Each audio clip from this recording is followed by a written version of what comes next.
All right, I think we're live now. So guys, thank you all for being here on time and prompt. We are pumped to get to kill ourselves again with pepper spray quality hot sauce. So if you were part of this event last time we did it, you remember me and a panel of people sweating our butts off, I guess is the only way to say it, looking for ways to get through an event talking about cybersecurity. Today, we've got a new guest with us. If you haven't done this with us before, let me kind of explain why we do this kind of stuff. First off, it's probably important to note that Center Technologies is a huge fan of technology awareness events. Anything that's topical inside of our walls, we want to bring to you because it's likely something y'all aren't talking about. A few of those topics are here today that we're going to discuss if we can survive through Wing 10. Second, we try to do these more than quarterly. We tend to do these every other month. If you ever have a topic or something that needs to be addressed sooner than that, we're always here to come out and help you with that consultation and make sure that you got what you need for your business to continue moving forward. Center Technologies, if you haven't been a part of our story before, is an IT services company that lives under the premise that IT is the center of every business. That's maybe more true than ever with some of the fast-paced evolution that we have right now in the cybersecurity side, AI, and other IT fronts.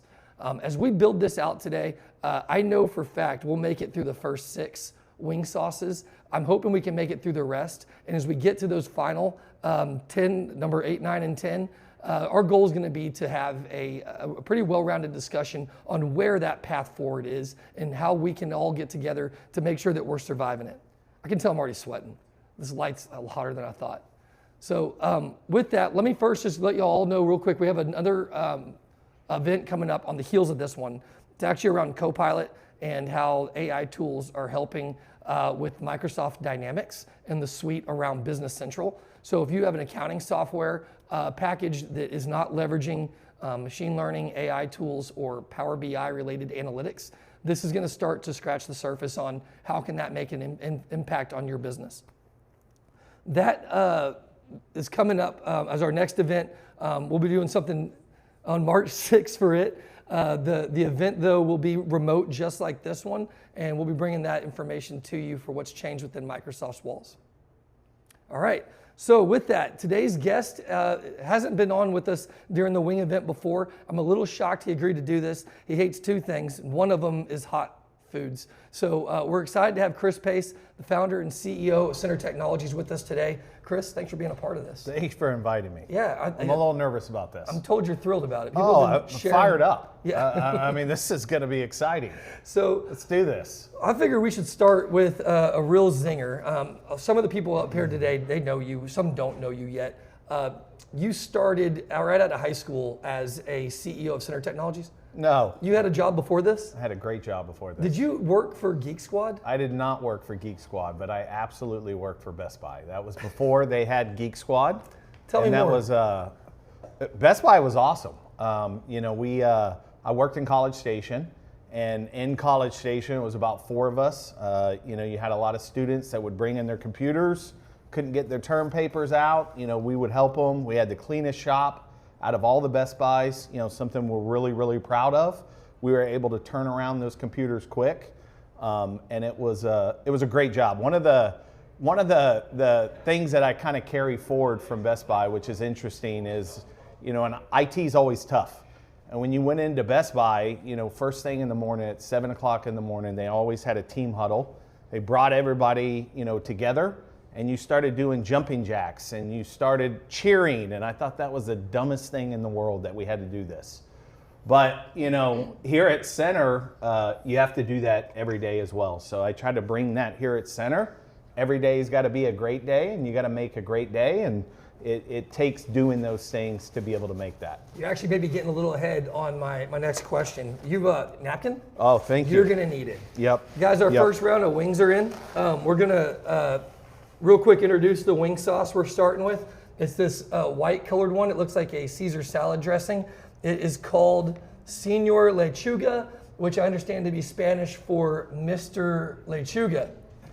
So, Chris, far left wing is a Scoville unit rating of like sub 1200. You won't even taste that there's any heat in this one, so feel free to dive right in. Okay, I'm gonna let you go first. All right, let's do this. Done. Oh man, I'm nervous. It tastes like garlic. Very garlicky. Yeah. That is not good. Okay. Let's go. So, as much as Chris might hate hot things, I hate ketchup and ranch and mustard and traditional condiments. This one. Let's go. All right, we were gonna save this chart for later, but let's pause for a minute and show something else real quick. There's a guy like in 1910 that made a Scoville unit chart. His last name's Scoville. Made a chart that determines how hot things are. Don't do that one yet. You sure? I got to get that taste out. Stick with water. Okay. We're not there yet. We're almost there. Okay, I got you. That Let's Scoville go. unit rating on the one we just did is somewhere around less than 1,000. Somewhere around 0.006 Scoville up to 500 really, which you're basically looking at like the spicy ketchup at Whataburger. We're in trouble if is that concerning? All right. We're going to call the event short. Thanks, guys, for joining. We're done now. All right. So the next question, Chris, starts to build into what you were just talking about. You weren't on Geek Squad, but y'all were fixing computers and taking care of people's stuff that they come into the store, hand it over, here's my problem, fix it. You've told me stories before how that had to be more consultative in order for you to enjoy fixing problems. How has that led into your style as a CEO today? You know, it's listening what they need. I think it's about the end user experience. I think it's really kind of even at the Best Buy days, really kind of understanding they had to get a term paper out. So it wasn't just fixing the computer, getting that back to them. It was more the purpose behind there. There's more purpose that you're delivering it. So even at Center, we get 70,000 calls in 90 days. So 70,000 computer broken problems. Mm-hmm. It's not just about fixing somebody's Outlook and getting them back in their email. It's about helping these businesses succeed, really allowing them to utilize technology to accomplish their goals. And so for me, it's that purpose, looking at the purpose of every problem that we solve. Mm-hmm. And what is that actually delivering. And that's that brings motivation. That brings that continues with our passion, brings motivation, and it really allows us to every day's a good day. Perfect. So that style has led to you being more in front of customers, looking for problems and how to make those solutions and where it impacts that organization, right? Some CEOs sit in the back, pick apart spreadsheets, look at legal contracts, finance. That's your favorite part. Second to this? I would tell you I don't belong in the office. Yeah. It's not, and I would tell you that a lot of our employees would tell you they'd rather me not be in the office. Disruptive, for me it's about, kind of that motivation, even going back to those Best Buy days, can we do jumping jacks? Can we get things going? But, for me, one of the things that I love about getting out there and kind of sitting with customers, it's about learning their business. And it kind of comes back to that passion and the purpose of what we're delivering to them. I really believe that IT is the center of every business. Mm-hmm. And to do that, it takes getting in front of them and really, understanding their business, learning more about them, that really kind of motivates and drives me and helps me drive the organization. Yeah, so we're going to do number 2 now. It's lemongrass base with some lime. It's not going to be too bad. It is worse than the one you just had. Okay. By a tune of about 5 times. Oh, that's delicious. Wow. If you've ever been around Chris long enough, you'll know that was a sarcastic lie. I don't know if you found that one delicious at all. That's better than the first one. But I'm feeling this getting hotter and hotter. So I think when we get to here, let's see how far we get, James. Let's do this. Okay. I made a mistake. I've already realized I messed up a little bit at the beginning. The chat's rolling. I can see you guys putting a lot of comments in here. I should probably reintroduce the producers today. Sarah and Emily are both manning the chat, and y'all may have seen Jesslyn sneak behind a moment ago and serve us these first round of trays. Thank you guys for doing that. As y'all start to see anything on here you have questions about the wings or the topics we have, feel free to put those chats in, and Sarah is going to be, relaying that to us as they come up. Sarah, any questions yet? No questions yet. Cool, all right. Let's get into cybersecurity to start. I wrote this question down to kind of parlay it into what's changed over time. But really what's changed in time for me has a lot more to do with my kids, the experiences they're bringing to me, challenges I would have never thought of before. So how has the tech world, especially the security side of it, changed as you've watched your kids grow with devices and tech around you? I think our kids are using the tech. So I picked up my kid one time from school, and one of the things that she told me is she said, "Oh, Dad, I couldn't get on the VPN." And I asked her, I said, what are you on a VPN for? And she told me, she said, "You don't even know what a VPN is." And I was like, well, that might be what we do for a living, but okay. And I knew what the VPN was. The VPN was to help her get around whatever security that was in place at the school. You know, maybe they were blocking, some sort of social media or something like that. One of the things I asked her is I said, "Do you even know where you're connecting? Like, show me the VPN that you're using. Are you connecting to some foreign country? Do you know, how that flows, that data is going through there?" So for me, I think, one of the things that we have to do, cybersecurity is all around us. It's always going to be all around us. It's not going to change. It's a big business. It's a lucrative business. We have to stay away. We have to stay ahead of it. One of the ways is we have to educate these kids as well. We have to make sure that they understand, on their devices, right? On their device, nothing is really private when you're connecting to all these different sites. Know what you're connecting, understand what you're doing, understand the whys and exactly what you're doing to make sure that you're continuing to protect these kids, because they're going to be the ones that, they're going to be the ones at some point that are in business. They're going to be ones that are starting to get attacked by the cyber criminals. So if we educate them, it's going to make our security posture much better.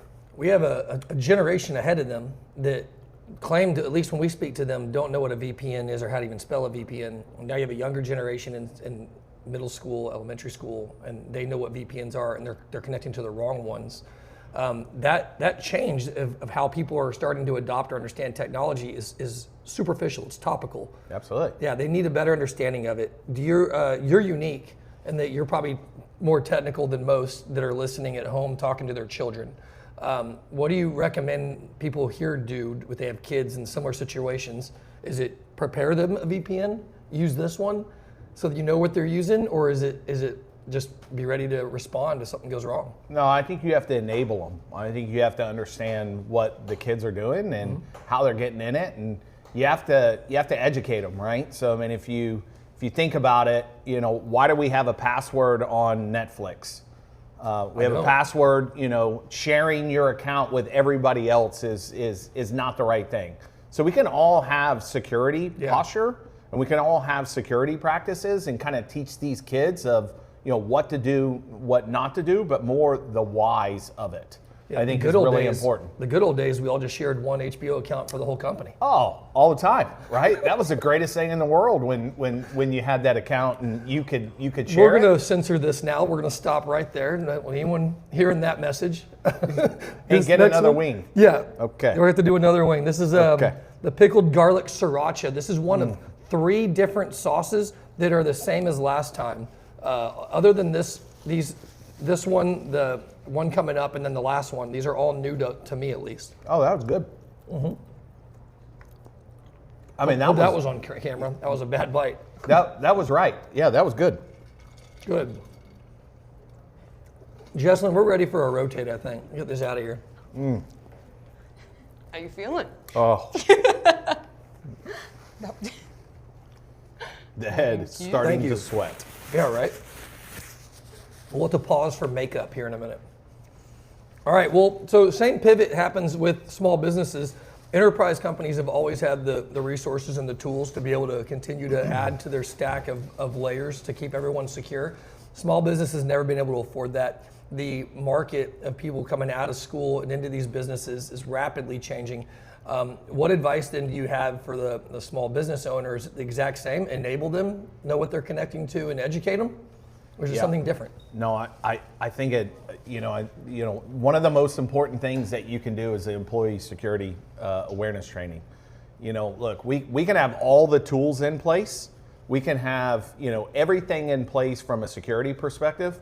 If you understand really what these bad actors are going, they're going for vulnerabilities. And the one thing that is not perfect when it comes to technology is people. And it never will be perfect. And so continuing to educate them. And then, the other thing that I would tell you is you got to enable the business. When you're hiring, when you're bringing, younger generation in, people that are using things like ChatGPT, and, if we were to, talk about things like AI, they're going to bring those in because that's what they've used to be using. So you've got to enable it versus just kind of hide from it and really have policies of not to use it. Yeah, not to mention, it's pretty obvious the landscape of what type of attacks are coming or changing. It's still ransomware attacks and business email compromises and some of the stuff we've all been trained on, but how is starting to really change. I read today that there's an uptick in electric vehicle charging stations being attacked to the tune of like over 35% increase from where they were before. There's another one being talked about, I'm getting hit by, Sarah, you mentioned this too, the toll road scam we're getting text messages on. Yep. I think everyone's getting hit by it. It's easy right now to get fooled. Yep. But what patience does a business owner carry for employees to be fooled? Yep. Probably none. Yep. I mean, I think businesses are, from a business perspective, I think, at times we've been cybersecurity to death. Mm-hmm. And I think, they're getting tired of it, right? And so what they want to do is they want their business to be protected. Mm-hmm. And the other thing that, businesses have to understand, the number one way to protect a business, unplug it. Just unplug it. Unplug it from the internet. But that's not reasonable and that's not feasible. Right. So you have to balance the protection versus, the end user disruption that you're going to cause by putting so much on it. And businesses, small business owners today, leaders within those organizations really want to know that their business is being protected. And that's what they're really looking for today. It's not, do I need the greatest tool that's out there? There's all these tools are out there. They're looking to partner with an organization that says, hey, protect my business. Yeah. There's more to it than just buying the tool. Back in 2011, companies used to tell me all the time in sales engagements, like I try to spend 2% of my revenue on IT. Yep. Those days are long gone with what cybersecurity costs have done, where now business owners have to come to terms with putting a whole lot more investment than they used to into these areas. Yep. It can't be easy for the business owner to say, I got to educate you, I got to spend money on it, and I got to be ready to rebound in the event. I got to unplug my business due to a foolish mistake. Absolutely. Yep. Number 4. See, we're still just right here in this early stage. If we had that Scoville unit chart right back up right now. You know what's happening right now, though? It's actually getting hotter. It's just crawfish. It's getting hotter, and it's starting to grow. So crawfish level here. This isn't bad. Spicy crawfish, but crawfish at that. Okay. I know you're doing one bite. Well, no. Oh. Yeah, all right. That's a good one, though. I like that one. Oh, I like that one more than the last one. Yep. That was the Elotes Loco Fire. Okay. With more Spanish I can give you guys. That means Elotes. That was this guy right here?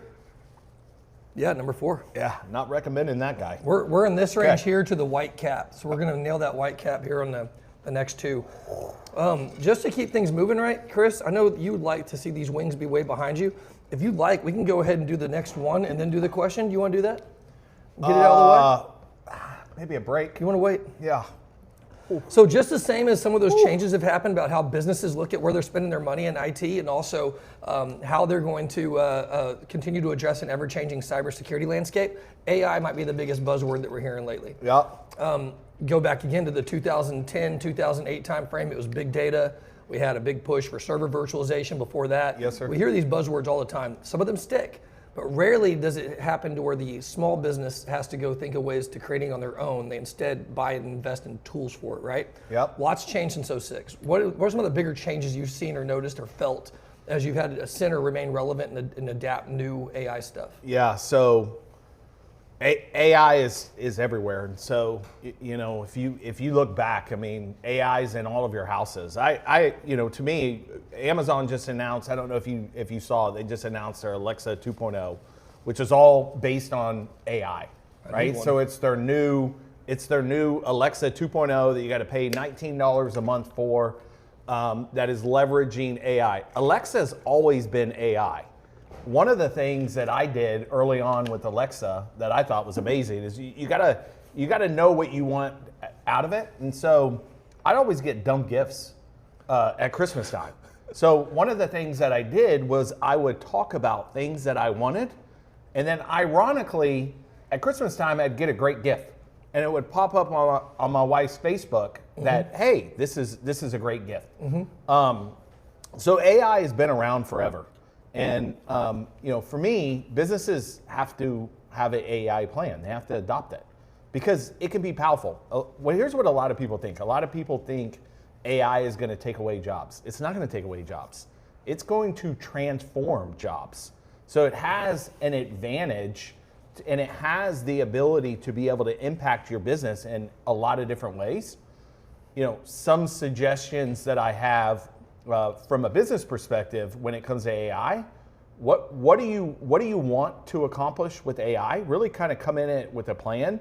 What do you want to accomplish? Because this is a gigantic buzzword. But then, you know, one of the biggest things that I would tell you is figure out what you don't want it to do to your business, because it has the ability to bring positive, but it also has the ability to bring negative.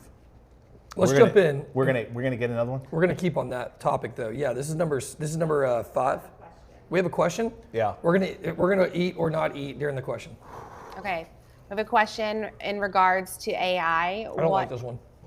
Go ahead. What role do you think AI will play both on the threat side and the defense side of cybersecurity? Yeah, well, it's already playing. It definitely is already playing a role on the defense side. So from a defense perspective, it allows us to be more predictive, right? So we have the ability to be more predictive from a bad actors coming in. It's AI is a lot of machine learning. A lot of the tools that we're using are using AI to be able to predict bad behavior. And then AI also has the ability to be efficient. So it has the ability to be able to put efficiencies within the business so that you can be more efficient, use automation to automatically block things, stop things. So from a defense standpoint, it is already in play and it's already being used, being able to mitigate risk. Say that again, Sarah, on the second piece of that question. It was how it plays a role both on the threat side and defense side. Yeah, so on the threat side, you guys, we have a world of data. And one of the things that I can tell you is on the threat side, AI is getting to be personalities. AI is getting to be you can voice recognition, right? So you have voice recognition. So now you got to be more and more careful. And here's what it comes down to. All the social media, it all comes down to people and going back to educating the people. So you've got people that are posting things over social media, TikTok, you're a big TikToker. Huge TikToker. All of this on social media, AI can grab that and replicate that. And when it replicates that, it makes you more susceptible to bad actors, and they can take advantage of the human element so much more. The most recent article, I read probably my feed, his feed's about gifts that he's gonna get. Mine's about cyber attacks, but the one I was just reading about was an introduction into the AI side with voice, where what they're doing is they're calling homes, they're calling individuals on their cell phone, they're pretending to be your bank, and they're saying, we have suspected a breach on our own. We got to move your money. We have to move the finances over so that you don't get it taken. And so you're giving the approvals over the phone for this to happen and the data that they need for it to go to themselves, not somewhere else.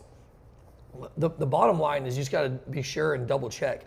We talked about this in a previous event. You got to have policies in place that allow for not just robust IT practices, but improvements in the accounting and finance side to mature those policies to align with it. Make sure your banks know that you can't just transfer stuff willy-nilly. They got to actually have a process in place. So that was a good question, though. If they have more, tell them, add it again. We'll touch on it again. Yeah, I think there's, from a business perspective, you got to double check. You got to triple check, right? I mean, we can't always, I mean, computers are unbelievable, and you can't always trust, from a cybersecurity standpoint, you can't always trust that you're actually talking to that individual. You really need to check it. Back in the day, one of the things my grandmother's 95 years old. She got a call, and when the call she got was, hey, your grandson's in jail, Chris Pace, and he needs money. And so possible? No, it was not possible. Possible, yeah. No, and so my grandmother, they were trying to take advantage of the elderly, and my grandmother, had the wherewithal to call my wife and say, hey, is Chris in jail? I'm about to give this people money. She ratted you out to your wife. But the key to that is she checked that. Yeah. Now take a step back and imagine if that was me calling my grandmother saying, hey, I need money. Would she have checked on that? And that's what we've got to make sure that we're protecting ourselves from. Yeah, that makes sense. I saw one of the chats on there just now is asking if we've missed one. I don't think we've missed one. We're 5 in, coming up on 6. The topic's starting to change. At least a little bit of evolution to the topic. Same AI topic. Go now, put yourself in the shoes of the IT guy. You said it's not going to get rid of jobs. Likely, it's going to just enhance or create different types of jobs. The IT guy's been through a lot of evolutions already. 2011, 2010 timeframe, there were dedicated folks just to backup jobs. A lot of this is starting to change a lot. Are IT guys still wanting to be IT guys? Yeah, I mean, you're passionate about the technology side. You're passionate about what technology can do for you. And I think AI enables the IT guys even more. I mean, there becomes automation. There becomes, if you look at one of the goals that AI is going to be able to enhance any business, it's on efficiency. And so, even from an IT standpoint, we've got 1 million buttons. We've got 1 million buttons in any different configuration. And, likely we're repeating that task over and over. And the chance of us making a mistake, can cost the business from a security perspective. Having AI enables us to be able to deliver that in an efficient way, and it makes it better, more efficient, more secure. So there's a big advantage to it. One of the things that I will tell you, I mentioned to you from an AI perspective, and I look at businesses and I say, you need 2 things. You need a plan on AI. So you need to know what you want to get out of AI, because it's there and it's going to be there, and the younger generation that you hire is going to bring it in. But you also got to know what you don't want. So take Center, for example. One of our big things that we want to provide to our customers is personalized service. And so AI, if you look at Center's goal right now from an AI standpoint, we want to deliver a better experience to our customers. So how do we do that? Well, we're not going to do that by not giving them personalized service, right? So AI can come in and take our goal and actually, hurt us because it's not somebody on the other end. I'll give you an example. I went to the airport, and if you go to the airport these days, 9 times out of 10, you're having to check your own water out. And there was a guy that was sitting behind the counter, and he's reading a book. And when he read the book, he said, how's it going over there? You need any help? Well, really? And he's reading a book. I mean, that's not the type of thing that we want to deliver. So have a plan of how you want to leverage it, but also what do you not want it to impact? Nice, good advice. We're on to number 7. Did Pace eat number 6? I am. 5. The audience is very concerned that you have not eaten the wing. I just did. Let's relax. Guys, Okay. Guys, there's a whole bite. Oh my gosh. All right, we're grabbing my own wing, not Chris's that time. This is actually number 6 with the white lid on it. Okay, We are jumping up. I'll take a big bite. We're jumping up to 76,000 Scoville units. It's not a. They're not a hot wing anymore. It is a chilled wing with a hot sauce. I like that. Are those questions coming from David Strobel asking if I'm eating this wing? Because I'm sure he's real pumped about this. Hi. He did mention this looked like the hot dudes presentation. Thank you, David. Yeah, appreciate it. Yep. Can't wait to see you, my friend. All right, as we transition to our next topic, Jesselyn's going to come swap us back out of these probably. Yes. Jesselyn, thank you for Yeah, I heard you were bringing getting these hot, so I wanted to bring you a little fan. Oh, thank you. That's so kind of you. You're welcome. Yeah. You want to hold it? I can hold it while you talk. Yeah. No, I'm good. We also have our show sponsor today, Tums smoothie flavors for all hot wing Hey, challenges. that 6 was good. James, you're getting a little red there. Yeah. Your neck is red. It either means I'm embarrassed or drunk. I don't know what it means. Yeah. It's not a whiskey event. Yeah. But this audience has seen it before. All right, MSP industry. So thank you. You're welcome. This is 789. Yep. Ooh. Almost done. Not good. Good. Oh. Not good. This is gonna be an issue. All right. Can you smell that? I mean, that looks like a problem. Yeah. Can I show this? Yeah. Can we get on this camera? That's the bomb. If any of you remembers from last time, that's the one that we commented on being just heat, no flavor. Hey, James. It's gonna ruin your. taste Have you buds. ever chewed on quarters? Not quarters. No. Yeah. One of the things we were talking about AI and AI's machine learning. One of the things that my parents taught me was they learn behaviors, and so they would allow me to chew on quarters to not do it again. So I'm kind of learning I don't want to eat any more of these. I'm just letting you know. Did anyone bring quarters? No. Rather that. All right. Well, let's say MSP industry's always followed the talents of the IT guy. The IT guy is always kind of built what they do is kind of what we offer, fractional IT services to either be your full IT team or a fraction of that IT team. And we do so through managed services that are recurring with responsibilities and accountability tied to different SLAs or objectives, or we do it fractionally where we come in, step in for a minute, and then leave after it's all done. As we talked a little bit already about the change of the IT guy, how's it changing in the MSP world? What's adjusting for us? One of the things in the MSP world, and you talk about AI, you talk about cybersecurity. AI in the MSP world is just another thing that we have to manage, right? So you're, essentially, AI is going to be machine learning, and it's going to be, taking all this aggregate data and then being able to, improve decision making, being able to do all these things with it. And so from an IT perspective, you have all, from a data perspective, you have all this unknown, and now you put Alexa in the middle that you can ask any question and be able to provide an answer. If you're going to use AI, then you've got to be able to use that to your advantage. So you've got to make sure that data is right. You've got to make sure it's accurate. You got to make sure the wrong information's not getting out. Cyber, we talked about it. The cyber, the cyber criminals are using AI. They're using all different types of things. They're using, they're using, social media and things like that from the internet to. So we've got to be able to manage all that. So IT is getting more and more complicated on an everyday basis, to where you have to have a lot of skill set. You have to have redundancy, resilience, and being able to support all the businesses and support all the needs that a business has. Yeah, you talked just now, it got me thinking about there's a sprawl within the items we're responsible for, which has actually led to a tool sprawl. Yep. And I know we've been around long enough since 2006 that we've had evolutions of tools as well. Yep. As we take a bite of number 7 here, do you have any recommendations on how to stay on top of manufacturer tool sprawl issues? Yeah, one of the things, kind of going back, I got you, relax.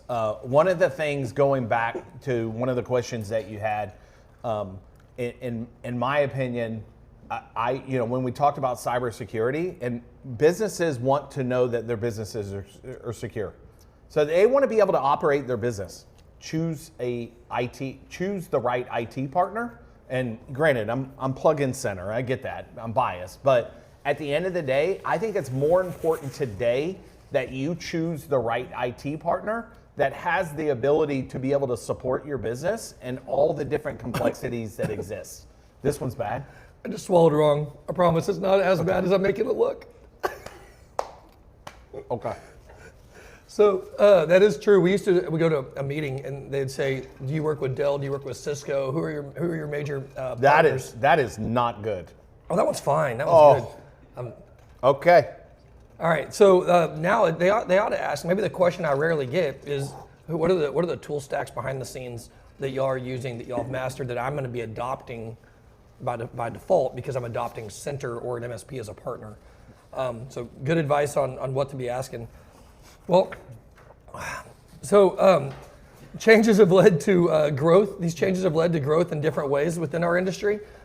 We've seen organizations have certain holistic growth during different times of upticks in cybersecurity or AI. All right, we can pause. Guys, it's going to get harder to get through some of these. Y'all remember this last time. I think we had Cohesity with us who was sneezing. Did you get through all 10? We got through all 10, yeah. We got through all 10, but he couldn't talk by the end of it. Ariel had some trouble. Jesselyn right now is reminding me she has gloves in case she's worried that you're going to touch your eyes or something.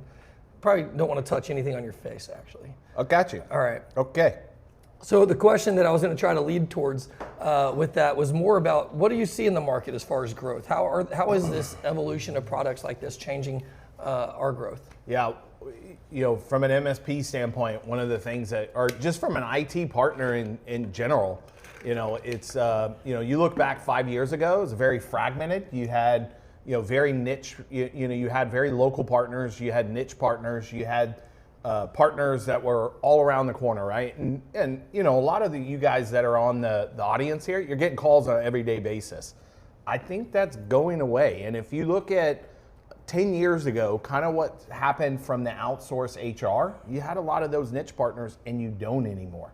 You're seeing a lot of these MSP partners consolidate. And you're seeing, not because they necessarily, it's the biggest thing out there. They're consolidating because they have to. They're consolidating because MSPs today really have to stay on top of all the different technologies, and we're using, whether it's on-prem, whether it's cloud, whether it's Dell, whether it's HP, nobody's really loyal to that anymore. It's all about where the application makes sense, and you got to be able to support that. So you're seeing a lot of consolidation that's happening from You were doing really well for a minute. An MSP standpoint. Yeah, that's garbage. Number 7 jumped to 130 Scoville units, 130,000 Scoville units. To put that in perspective, we're now in habanero range. Hey. I think that's how you pronounce it, habanero. I understand too. Internet taught me, don't rub a habanero under your eyes. It doesn't help with skincare. Good answer on that. I want to ask one layer deeper. Let's say companies that are listening today that don't work with Center as an MSP, they have a different third-party service provider, either in a small niche in their building or in their strategy, or it's a larger, full-blown MSP. What questions would you be asking to see if they're going to be either around for the long term or how they're going to scale? I think when customers are going out there, and look, I think any business needs an IT partner. I think it's too complicated to be able to have 100% of what you need, especially on the small, medium business side, 100% of what you need in-house. It's just, there's too much to stay on top of. And it's, part of my philosophy with Center, and part of the thesis of building Center is build the best IT team. So that's a combination of our clients, our employees, and our partners, and we're the best IT team. Businesses, they find a really when they go out there and they choose a partner, they want a personalized service. They want somebody to know their business, understand their business, has the ability to be able to strategize with them and really help them accomplish their goals. Second thing businesses still want local touch today. And local touch doesn't have to necessarily mean that I'm going to go replace your hard drive.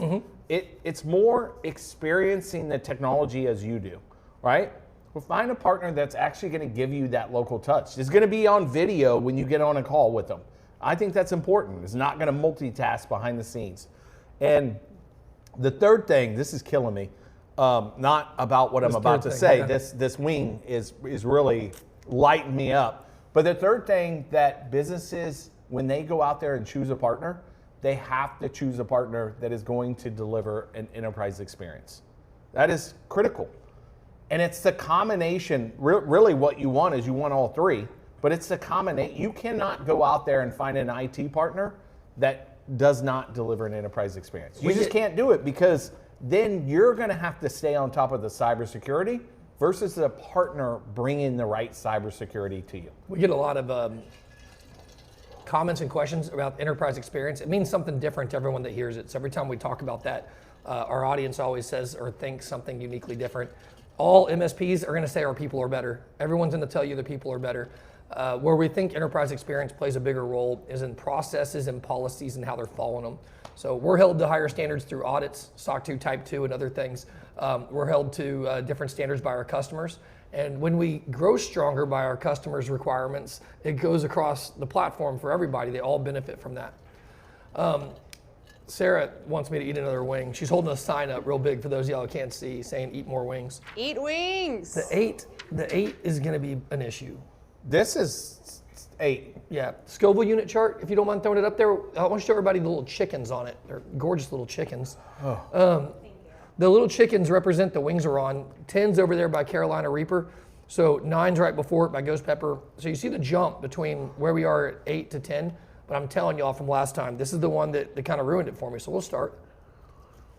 What did this do for you? It just ruined it. There's no flavor after this. Like, you don't taste anything. Yeah, it's just as hot as always. I can't believe you just did that. Half of us had bets that Chris wouldn't eat at number 8. I'm really impressed he did. That's before the big jump. Holy I know. So- This is a bad one, though. That is bad. You guys got a ways to go. Thank you. Any questions? No questions, just my comments. I get the feeling that most of these guys are like, the topics matter, but let's just move on and see Chris eat the wing. Exactly. Yikes. All right, same response. This one's bad. Here's my recommendation, guys. That is awful. If you'll ever do this, Wow. Do they Number sell eight's the this? one, Do yeah. they sell this? yeah, that's how we bought it. All right, Chris, That's illegal, man. you have a chance to restart Center from scratch. Oh, yeah. Let's do that. Woo. Chris is changing out to a new glass, fresh water. You have a chance to restart That's Center not milk from in scratch. it, by the way. That's pure, full water. You're going to start Center over. Yep. You have a chance to put it right here in sunny Greens Point where our headquarters is, or you can put it anywhere else you want. People around the office think the ranch might be where you end up putting your headquarters again. Yep. Would you be right here or would you be somewhere else? College Station, Texas. I think you put it in College Station, Texas. They do it right. It's a great place to be. So I'd put it in College Station, Texas. That's not bad, I guess. It could be worse. All right. College Station, for those of y'all excited about that, put that in the chat. I'd love to hear those who are not excited about the brand new MSP in College Station. Oh man, Feel free to light that up. I ain't getting to 9. You're spending, 8's bad. I know the Scoville unit rating doesn't show. For those who aren't aware of Scoville unit ratings and studied it closely, the amount of moisture in the pepper changes the rating. It's dilution, right? So it could have the hottest pepper, but a high dilution How are you count. talking right now? It's rough, I know. All right, the next, the ranch, you're spending plenty of time there, so it's not College Station. You bought west of Houston for a small little property to go deer hunting. This is Let's jump into 9. No way. Come on. Not a chance. I need you in the chat to convince. There's a question. Are you scared? No doubt right now I'm scared. 9's This a is breeze. awful. Compared to 8, you like walk right through 9. Eight's the number. 9's easy. 8's the number. 9's easy. 9 is a Sicilian scorpion. Holy moly, that 8 is god awful. And you ate that whole wing. Yeah. Here, let me have your 8. You got to eat the 9, though. I can't. Wow. Chris, Oh. here's what we'll do. Oh. We'll let you pass on 9 if you eat 10. Huh? We'll let you pass on 9 if you eat 10. Okay. Have a seat. Oh. Wow. You gonna swap us out, Jesselyn? We're dying right now. A question from the audience would be great. The audience says that you need to do 9 and 10. Look, you're Oh, an no. Aggie. Laura Page Guys, in we the have a house, guest everyone. to get really You Chris. got it. Laura, come over here. Get on the camera for a second. Oh, God. Laura's Chris's wife. We kind of knew that there was a chance he might back out on 9, so we brought her to Look, encourage him to get through I'm your this. wingman. Your wingman. I got you Tums, water, milk, I want a your wingman. A&M cup. Can't get better than that, right? Perfect. Thank you, for doing gotta it. do it everybody now. is coming Now to watch you this. gotta This is do bad. this. That 8 is awful. Now you have to do 10. Thank you. Holy This is moly. 10. Oh, you did 9? He didn't quite totally. Okay, so you got 10. this. 10. And 10, you add 10. what's called the dab, which is a show tradition they do, that you put a little more on your 10. Let me do it for you? No. David Strobel wants to know when the shirts are coming off. Yeah. Mine's about to. Oh, man, this is painful. Number 10. You gonna I'm do telling it? you, it's nothing like 8. It's not bad. Holy moly. Why would anybody do this? My nose is running. I want to see you do it. Who eats this stuff? Oh, my gosh. Can we get Laura a wing? Okay, I'll do it if you do it. Okay. Yeah. Don't touch your eyes. All right, here we go. Man. Oh, that was awful. It's not as bad as 8. I'm sweating I'm so done. bad. Laura, just throw it back on there. Oh, good. Here, just bring Laura her wing. We'll just take care I'm of it. good. I'm good. Guys, Okay, no more questions. Are we done? can you answer more? I'm out. About Laura. Good job, babe. Guys, thank y'all so much for being a part of this with us. Sarah and our marketing team have asked that we try to do this quarterly. We continue. Yeah, I touched my eye. All right. Has asked we try to do this quarterly and continue to do this where we sweat and painfully talk about topics y'all may not care about. Love it if y'all would give us advice on what better topics to do or other wing ideas for eating. Don't forget, we have this. That was a bad swallow. Is this a good time for a question? Yeah, sure. What advice do you have for young entrepreneurs looking to start a business or scale up a current one? Don't do it. Don't hire James Shuler and do this wing event. My gosh, this is awful. I cannot believe I agree to this. I think from follow your passion. I mean, the advice I have for young entrepreneurs: don't be scared. One of the things I ask our employees all the time is, "You're scared? Don't be scared."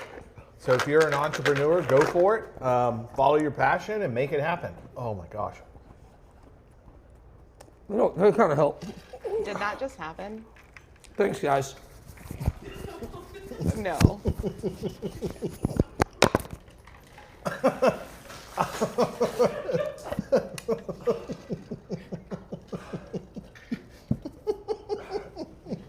It kind of helps. Thank y'all. Whew.